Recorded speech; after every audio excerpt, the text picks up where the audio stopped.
This is a 1996 Mustang Cobra SVT. Took the oil pan off. I had a tick. Trying to figure out what it is. Couldn't tell if it was coming from the lash adjusters or if it was coming from the lower end. Kind of sounded like a rod knock. But yeah, you can take your oil pan right off in the car. Just got done replacing every single rod bearing. They gave me one rod bearing. They gave me the wrong one. Right over there. I don't know if you can see it. It's apart still. But it wasn't the problem. Everything's tight. So then I was thinking maybe it's the timing chain. But I can see that the guides are still there. And from what I can tell, they look fine. So it must be the lash adjusters. They're probably total shit. I mean, they told me they rebuilt the car when I bought it. But I don't know. This is it. Fun little toy. This is what you do when you live in Maine. You work out in your lawn when you don't have a garage. Plans are to put a supercharger on it or a turbo, but they cost like $4,000. I don't have that much money. Picked this thing up for $3,000, so can't beat a Mustang Cobra. I don't care it needs paint. I mean, for the most part, for a car being in Maine, it really doesn't have that much rust. So guy I got it off of replaced all the O2 sensors. It does have a little sputter to it. I don't know if it's the fuel pump.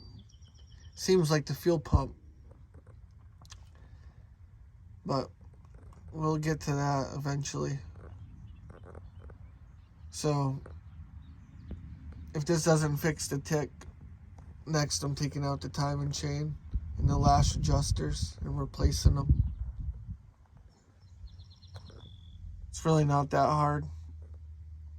You just can't be scared to work. Just do it. Get it done. But yeah, you can pretty much do everything right in the car. You can do the timing chain. You can replace your rod bearings. I mean, in this case, the ones I pulled out look brand new still, so no scuff marks on them or anything. But I put new ones in. I got some Clevites I stuck in there, which is a pretty good brand, I guess. You can see it's starting to get rusty. We got a big rainstorm the other day. But whatever. It's still covered in oil.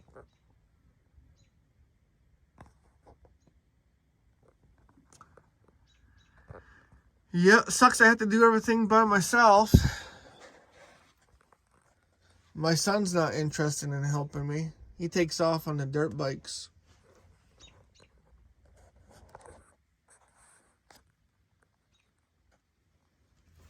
Let me see if I can pop the hood for you.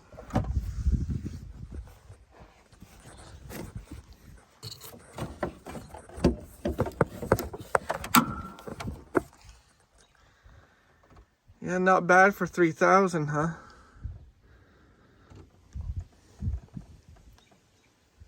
The guy got off or whatever, put new spark plug wires on it. I think he put some new coil packs on it.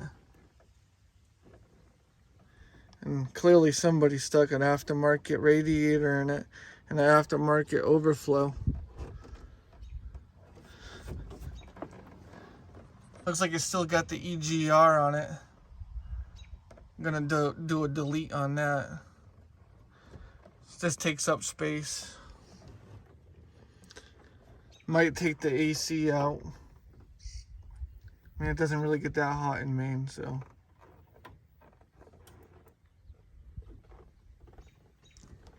But yeah,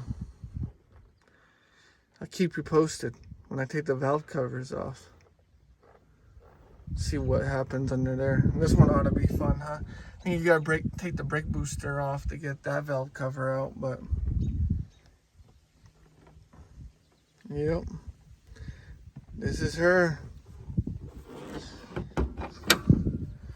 But you can see the paint. It's right down to the primer.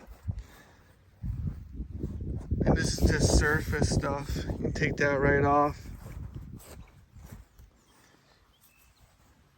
But it's antique auto now. And then this is the only rust it's seen in its life right there. Which isn't really bad at all, because that's the only spot. Other than that, pretty clean car. Interior is pretty clean. Of course, the seats are common to go to shit on these. But yeah, don't mind all the junk. Been working on it.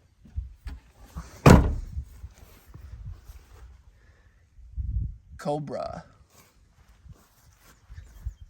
Yep.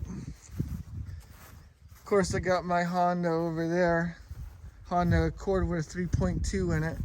Has around 275 horsepower. Just got done pressure washing, sandblasting the rear. Painted the brake calipers because they were rusting, but I'm changing them out, putting new ones on anyway. But had to get rid of the rust. That's just a car I'm going to beat on. Probably going to put a supercharger in it.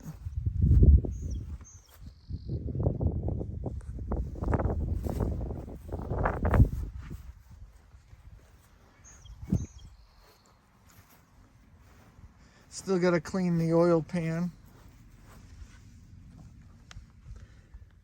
Didn't look like there was any metal shavings in there, but you can see, yeah, there's some gasket in there.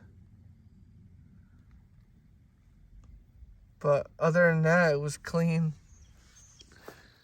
So we're gonna find that knock.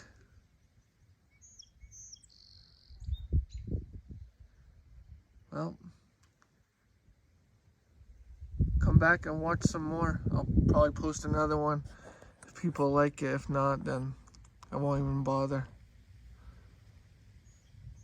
Thanks for watching. See ya.